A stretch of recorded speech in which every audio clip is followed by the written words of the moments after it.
16th, 1775. That was over the weekend, and we are marking this celebration of the Navy's birthday with a unique perspective.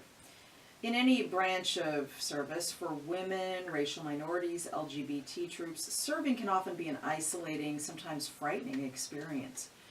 First Coast author and retired Naval Surface Warfare Officer Keith Green tells his story of Navy service in the new book, Black Officer, White Navy, and he joins us now. Good morning.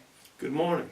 So I guess you were at a celebration for the Navy's birthday over the weekend, is that right? Yes, I was. I spoke at the Timuquana Country Club. The Jacksonville Penn women invited me to be their guest speaker for the month of October, and I really enjoyed it. They're very gracious. The Navy founded at the height of our revolution back in 1775. Pretty amazing. Absolutely. Yeah, okay. And of course it was an all-white Navy in those days, as the military became integrated particularly after World War II, the services became more diverse. But of course the Navy, like really all of the branches of the military, had a well-documented history of racism. And so as an African American who served, your story is really fascinating, beginning with your dad before you came along. Tell me about it.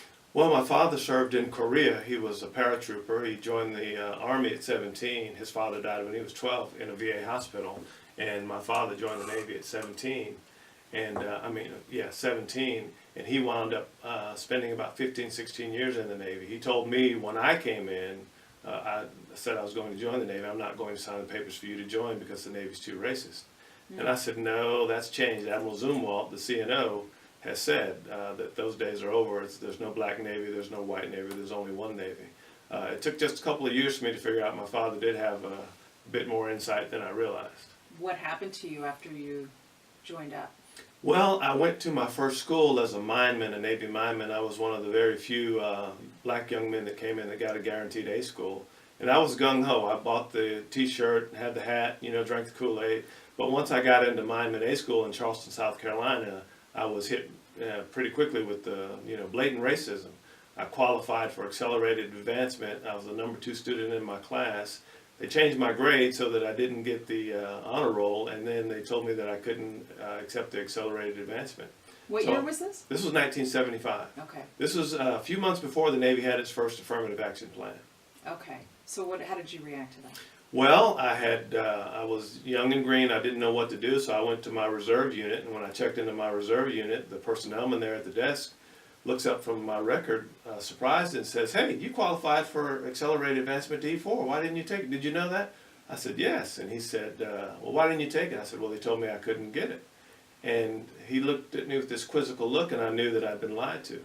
But we had a class that started out with 25 or 26 students, and we only graduated 7. It was a very difficult class, but they just didn't want me. The Navy had changed, but at the deck plate level, you still had some entrenched attitudes that were hostile to minorities. In your book, Black Officer, White Navy, you write about being a black officer as though it was an extra job, an extra layer of responsibility. What do you mean by that? What I mean by that is, oftentimes I would be set up to fail. It was oftentimes I felt like I wasn't getting the support I needed from subordinates, superiors, or my peers. I'll give you one example. I was getting ready to deploy for a 6-month cruise to the Persian Gulf, and my very own supply officer wasn't ordering the parts that I needed to get underway. I talked to my other department heads, I talked to the XO, the captain. Finally, in desperation, I had to create this report out of thin air and walked in and gave it to the captain. I stayed up all night, me and one of my supply petty officers. And I walked in and told the captain, I said, "Sir, if I don't get these parts, these are my 25 most critical parts. If I don't get these parts, this ship doesn't deploy on time. If it doesn't deploy on time, you're going to have to explain that to somebody because I've explained to you what my problems are." He called the supply officer up. The supply officer couldn't answer why he wasn't ordering my parts and everyone else was getting theirs. So the end result was the supply officer got yelled at, and the captain liked the report so much he made all the other department heads create the same report. So I had to teach them how to do it. Now they're all mad at me because they've got extra work to do in addition to me. So that's the extra job part of it. Yeah. One example. Having to overcompensate for the structural racism that was there at the time. And, this is not a unique story. either in the military or in the civilian world, but in the military, when it's like a life or death situation, racism gets in the way. Absolutely. It affects the unit cohesion, it affects the ability to trust each other, and it affects the mission. I'll give you another example. I was the tactical action officer in the Persian Gulf. I was responsible for fighting that ship if we entered a minefield, if we were attacked by a small boat, if we had missiles coming in as hit the USS Stark. I gave a chief petty officer an order, and he ignored my order and walked out of the room without complying with the order that I'd given him. When I put him on report, which is exactly what I was supposed to do, his department head, the executive officer, and the captain all tried to get me to push that down, which would severely limit my authority in that circumstance. I needed everyone to do what was supposed to happen when it was supposed to happen. If someone's questioning my authority, that puts the ship at risk.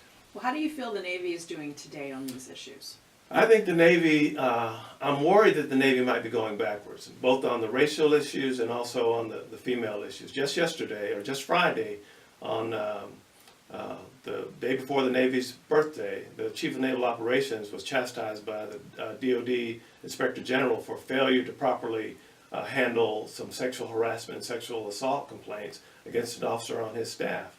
The Navy has gotten a lot of bad press with, they had a ship, the USS Shiloh, they called it the USS Prison Ship. You can Google that.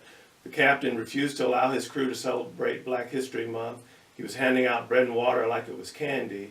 And also, the Navy knew that the morale on the ship was going down consistently. Every 6 months they did a climate survey, but the captain finished out his tour. Admiral Michelle Howard, who was the first Black four-star female admiral in the Navy, she retired just last year. But a few years before that, a Rear Admiral was relieved because he was disparaging minority officers, particularly minority flag officers. And he said that we don't have this problem in the aviation Navy because we don't let them in, or we handle it. If they get in, we get rid of them. So he was relieved and had to retire. But there are other indications that there may be some problems in the Navy. And on the other hand, the Me Too movement has swept the nation, both the civilian and the military population. So there's a lot of attention being paid now to gender inequality. Absolutely. Which does intersect with racial inequality. One of my big concerns right now is that since the year 2000, the Navy and Department of Defense has refused to release statistics on discrimination in the Navy. It used to be they published them in the annual defense report, but under Donald Rumsfeld they stopped doing that, and it hasn't changed. So no one really knows what's happening. A lot of attention is being paid to the Me Too movement, but not very much in the area of discrimination because it's difficult to get the statistics. I had to file a Freedom of Information Act request to get some of the statistics I used for my book. And I was on the verge of suing the Department of Defense with help from a nonprofit because I really needed those numbers, and because I worked in that field, I knew that they were there and they should be available. I eventually got them. You did, and they're in the book. So, knowing what you know, having served, would you do it all again if you had the choice, and would you encourage young people to sign up and serve in the military today? I would encourage anyone to join the military. The military was the best decision I ever made. The problem I had with it was where the rubber met the road. You have these procedures in place, but if the individuals that are responsible for doing that are not doing it, then the programs are no good. But I'd encourage anyone to join the military. You still feel the good outweigh the bad? Oh, of course. I love the Navy. I always have. I wouldn't be putting myself out there criticizing the Navy if I didn't believe in the organization. Sometimes you get your best input, your best information from the customers who take the time to fill out the survey. That's why you offer them things that will entice them to do so.